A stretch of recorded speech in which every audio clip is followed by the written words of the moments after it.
Hello everyone. CGPSC मुख्य परीक्षा के लिए पेपर 7 पार्ट 1 डिस्कशन सीरीज़ का ये हमारा 6वां वीडियो है। इस वीडियो में हम कानून के अंतर्गत महिलाओं को प्राप्त सुरक्षा के बारे में चर्चा करने वाले हैं। इसमें अलग अलग क्षेत्रों में, जैसे कि संविधान में, इसके अलावा आपराधिक विधि 2018 में, सीआरपीसी 1973 और आईपीसी 1860 में विशेष रूप से महिलाओं को कौन कौन सी सुरक्षा प्राप्त है, इसके बारे में सिलेबस में डिफाइंड है और प्रश्न यहाँ से पूछे गए हैं।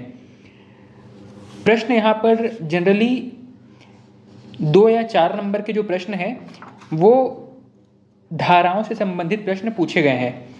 आईपीसी या सीआरपीसी की धाराओं से प्रश्न जो पूछे गए हैं उसमें एक प्रश्न पूछा गया है कि दंड प्रक्रिया संहिता सीआरपीसी 1973 की धारा 200 के अंतर्गत फरियादी अपना फरियाद या रिक्वेस्ट कहाँ कर सकता है।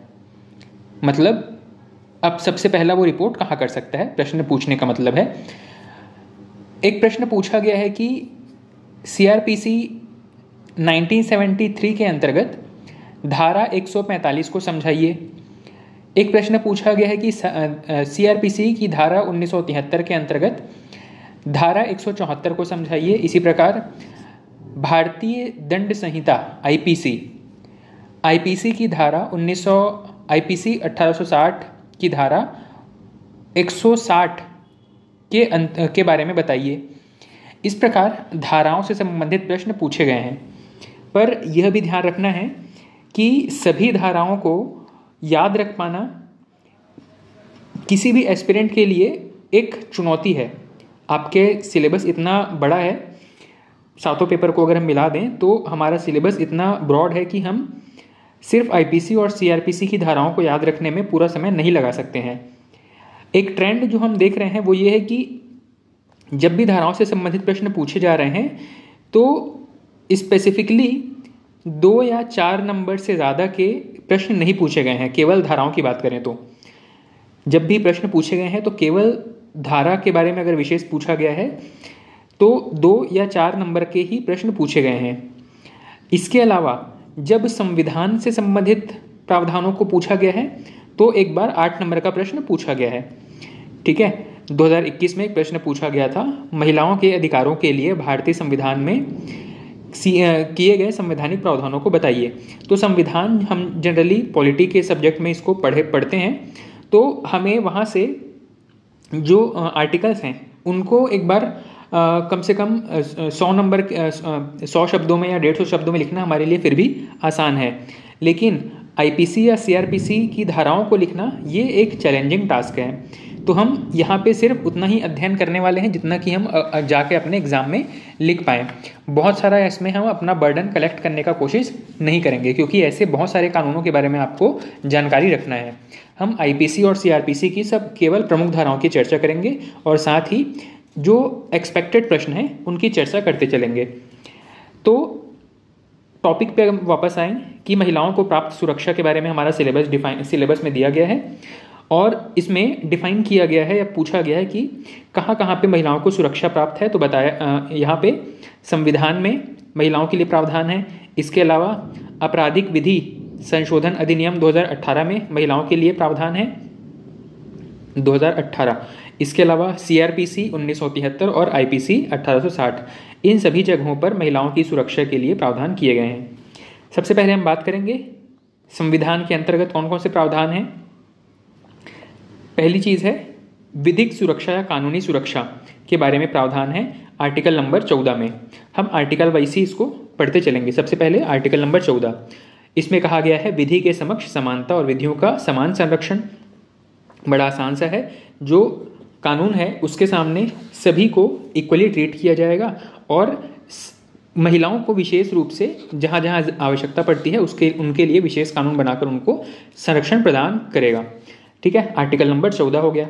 आर्टिकल नंबर 15, ये यहाँ इसमें बताया गया है कि राज्य लैंगिक आधार पर विभेद नहीं करेगा, लिंग के आधार पर कोई भेदभाव नहीं किया जाएगा। लेकिन यहीं पे आर्टिकल नंबर 15.1 में बताया गया है कि राज्य या जो सरकार को ही हम यहाँ पे राज्य कह रहे हैं, तो राज्य जो है वो लैंगिक आधार पर भेदभाव नहीं करेगा। लेकिन आर्टिकल नंबर 15.3 के अनुसार यदि आवश्यकता पड़ती है तो स्त्रियों और बच्चों के लिए विशेष प्रावधान किए जा सकते हैं, ऐसा हमारे संविधान में उल्लेखित है।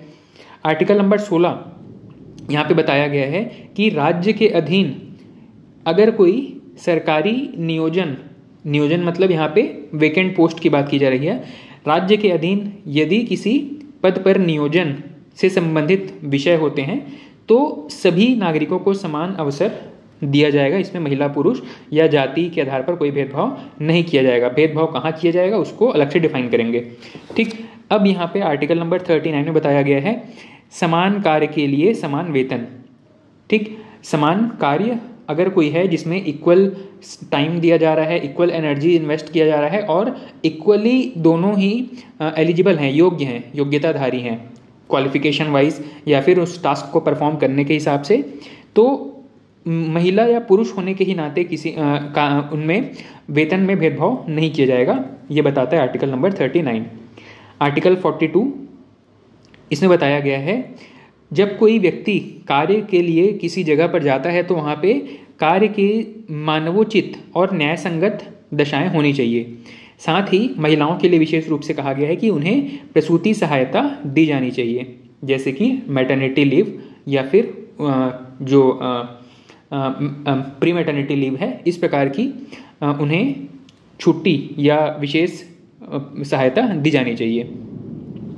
आर्टिकल नंबर 46 में ये बताया गया है कि विशेष रूप से SC ST या जो भी वंचित वर्ग के लोग हैं उनके शैक्षणिक और आर्थिक हितों का ध्यान रखते हुए उनका कल्याण करने और उनका शोषण से उनकी सुरक्षा के लिए प्रावधान किया जाएगा। इसमें अप्रत्यक्ष रूप से हमें महिलाओं के लिए भी जो प्रावधान है वो नज़र आता है, क्योंकि SC ST या किसी कमज़ोर वर्ग के अंतर्गत हम विशेष रूप से उनमें जो महिलाएं हैं, एक पिछड़े वर्ग का व्यक्ति होना और पिछड़े वर्ग में भी महिला होना, तो वहाँ पे भी महिलाओं की स्थिति दो तरफा तरीके से खराब होती है। ठीक है, उनका दोहरा शोषण होने लगता है। इसीलिए यहाँ पे विशेष रूप से बताया गया है कि अगर कोई SC ST या किसी कमज़ोर वर्ग का व्यक्ति है तो उन्हें सामाजिक न्याय उपलब्ध कराया जाएगा राज्य के द्वारा। इसमें महिलाओं के बारे में अप्रत्यक्ष रूप से जिक्र मिलता है। ठीक, इस प्रकार इनको शोषण से बचाने का प्रयास किया जाएगा। आर्टिकल नंबर 51 इसमें बताया गया है कि भारतीय नागरिक ऐसी प्रथाओं का त्याग करेंगे जो स्त्रियों के सम्मान के विरुद्ध हो। ठीक है, जैसे कि सती प्रथा हो गया या विधवाओं का विवाह न करवाना हो गया। इस प्रकार की जो प्रथाएं हैं इनका त्याग करने का उपबंध करते हैं संविधान के द्वारा। अगला है आर्टिकल नंबर 243D और 243T। यहाँ पे जो लोकल गवर्नेंस है, जैसे कि पंचायत हो गए और नगरीय निकाय हो गए, इनमें महिलाओं को राजनीति में 1/3 आरक्षण देने का प्रावधान किया गया है। ठीक है, पंचायत की जो सीटें हैं या नगरीय निकाय को जो सीटें हैं उनमें महिलाओं को 1/3 आरक्षण दिया जा रहा है। इसके अलावा विधायिका और संसद में महिलाओं के लिए आरक्षण का जो मुद्दा है वो काफ़ी लंबे समय से चल रहा है और हाल ही में संसद में इससे संबंधित बिल भी पास हुए हैं। ठीक, तो ये जो सारे प्रावधान हैं वो महिलाओं की सुरक्षा और उनके सशक्तिकरण से संबंधित हैं, जो कि हमारे संविधान में उल्लेखित हैं। नेक्स्ट हम चलते हैं आपराधिक विधि संशोधन अधिनियम 2018 की तरफ। इस अधिनियम में इस कानून के द्वारा महिलाओं को सशक्त करने और उनको शोषण से बचाने का प्रावधान किया गया है। इसमें जनरली 2018 में जो संशोधन हुए हैं उसमें सजा की जो सीमा है, जो महिला उत्पीड़न का जो अपराधी है उसके जो सजा की सीमा है इसको थोड़ा सा बढ़ाया गया है। 2018 से पहले क्या था और 2018 में क्या किया गया है इसको हम अभी देखेंगे। लेकिन आपराधिक विधि संशोधन अधिनियम इसको कब संशोधित किया गया है? तो 2018 में इसको संशोधित किया गया है। ठीक, इसमें 2-3 चीज़ें काफ़ी महत्वपूर्ण हैं, जैसे कि एक तो महिलाओं में भी एज वाइज इसमें कैटेगराइज कर दिया गया है कि यदि कोई महिला 12 वर्ष से कम की एज की है, कोई महिला 12 से 16 वर्ष की है और 16 से 18 वर्ष की है, ऐसी कंडीशन में इन अलग अलग एज ग्रुप में अगर उनके साथ रेप या ऐसी कोई घटनाएं होती हैं, यौन शोषण जैसी कोई घटनाएं होती हैं, तो इनमें किस प्रकार से इनको दंडित किया जाएगा अपराधी को, इसके लिए अलग अलग कह सकते हैं कि दंड का प्रावधान किया गया है तीनों में।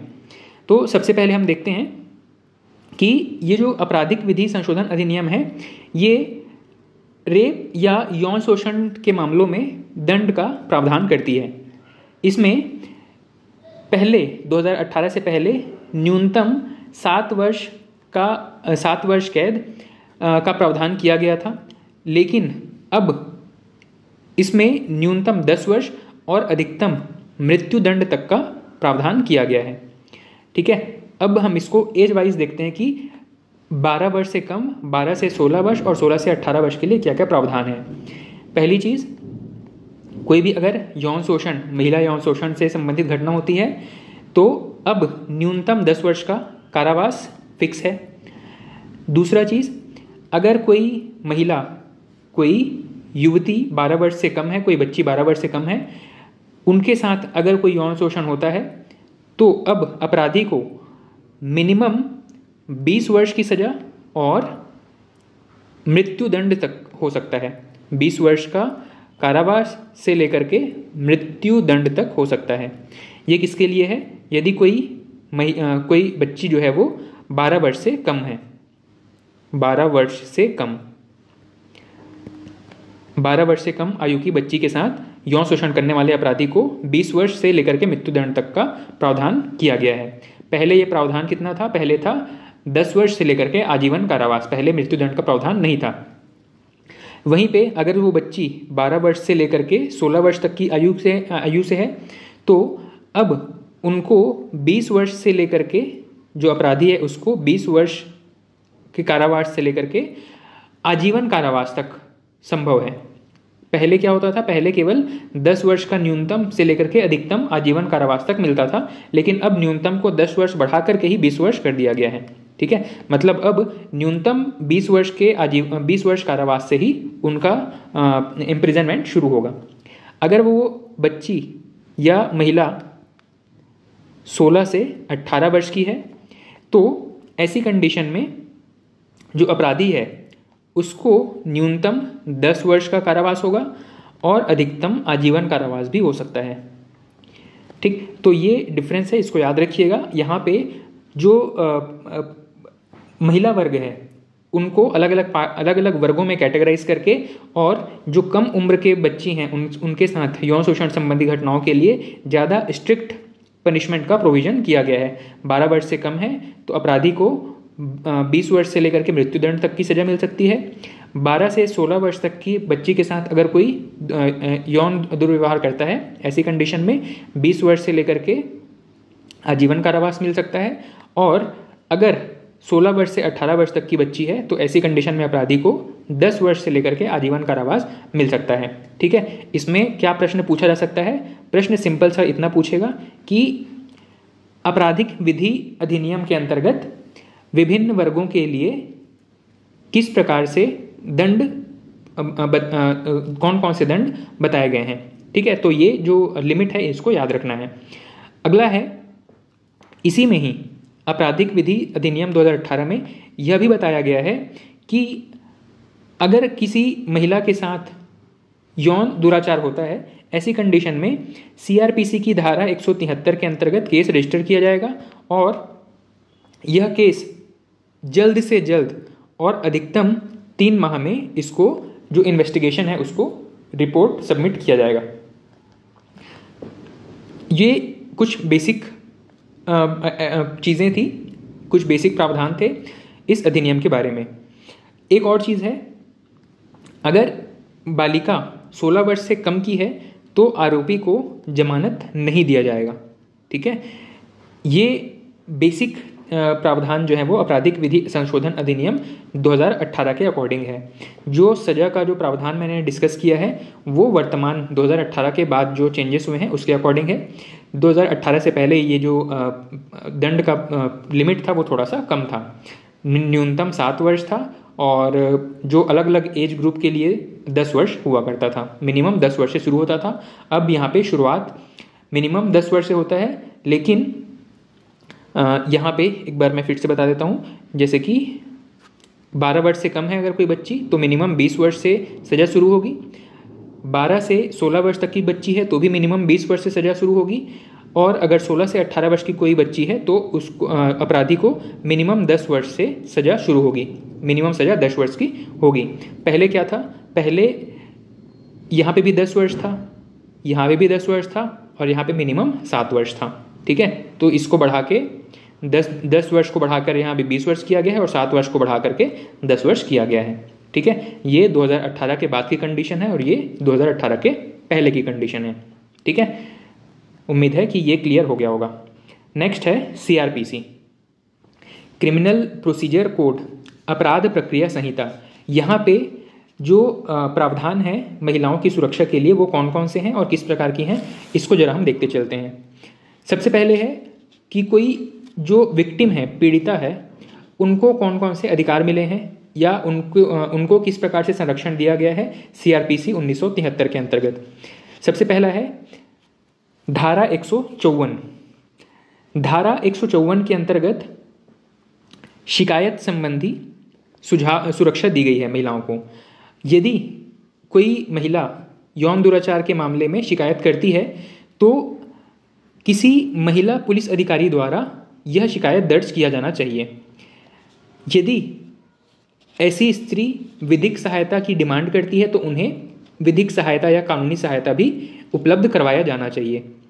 और यहाँ पे यह भी बताया गया है शिकायत के अंदर ही धारा 154 में, शिकायत के बारे में बताया गया है धारा 154 में, CRPC की धारा 154 में यह भी बताया गया है कि यदि कोई महिला मानसिक रूप से निःशक्त है तो कोई ऐसा व्यक्ति जो उनकी भाषा समझ सकता है, जैसे कोई व्यक्ति मूक है, कोई महिला मूक है मतलब वो बोल नहीं सकती है, तो कोई साइन लैंग्वेज समझने वाला व्यक्ति जो उसकी भाषा समझ सकता हो, या कोई सहयोगी या माता पिता को की उपस्थिति में और इस मामले का अभिलेख लिखा जाएगा। साथ ही इस पूरे मामले की वीडियोग्राफी भी की जाएगी, मतलब उनका जो पूरा बयान है उसको वीडियोग्राफी के द्वारा उसको रिकॉर्ड रखा जाएगा।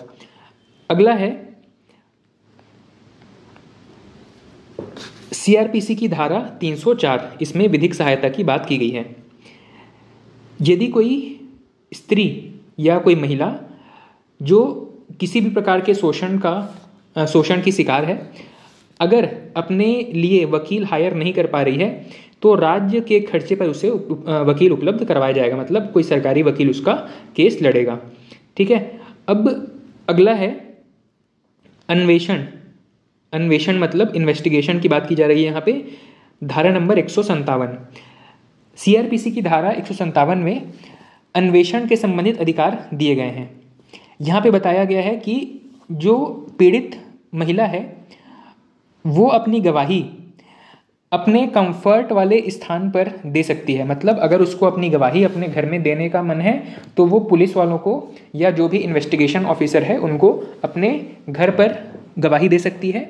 उनको थाने बुलाने के लिए उनको थाने जाने की कोई बाध्यता नहीं होगी। ठीक है, उनके निवास स्थान पर या किसी ऐसे स्थान पर जिसको वो सुरक्षित समझे वहाँ पे बैठकर वो अपनी गवाही दे सकती है। दूसरी चीज़ है यहाँ पे किसी महिला पुलिस अधिकारी द्वारा और उसके माता पिता या संरक्षक या कोई नज़दीकी रिश्तेदार की उपस्थिति में ही उनसे गवाही ली जाएगी। साथ ही कुछ ये जो प्रोविज़न है अन्वेषण के संबंधित धारा 157 में, इसमें यह भी बताया गया है कि पूरा इन्वेस्टिगेशन का जो प्रोसेस है इसको कम से कम जितनी जल्दी हो सके पूरा करने का प्रयास किया जाएगा। साथ ही इसको अधिकतम 3 महीने में पूरा करने का निर्देश दिया गया है। ठीक, अगला है सुनवाई से संबंधित सुरक्षा। पीड़ित महिला को यह अधिकार मिला हुआ है यहाँ पे कि न्यायालय द्वारा अगर प्रोविज़न किया जाए तो कोई महिला पीठासीन अधिकारी द्वारा ही इस पूरे मामले की सुनवाई की जा सकती है। ठीक है, न्यायालय जो है वो अलग से एक महिला अधिकारी को मामले की सुनवाई के लिए नियुक्त कर सकता है। अगला है वैवाहिक मामलों में। इससे संबंधित जो धाराएं हैं वो धाराएं मैं यहाँ पे आपको बता देता हूँ। हालांकि ये सारे धाराएं हमको याद रखने की आवश्यकता नहीं है, आप मोटा मोटा क्रक्स या सार याद रखेंगे कि किस प्रकार से इनको सुरक्षा दी गई है। तो बिना धारा याद रखे आप इन बातों को भी लिखेंगे, क्योंकि छोटे नंबर में प्रश्न आने हैं 2 या 4 नंबर में, और उसके लिए हम 400-500 धाराएं याद नहीं रख सकते हैं।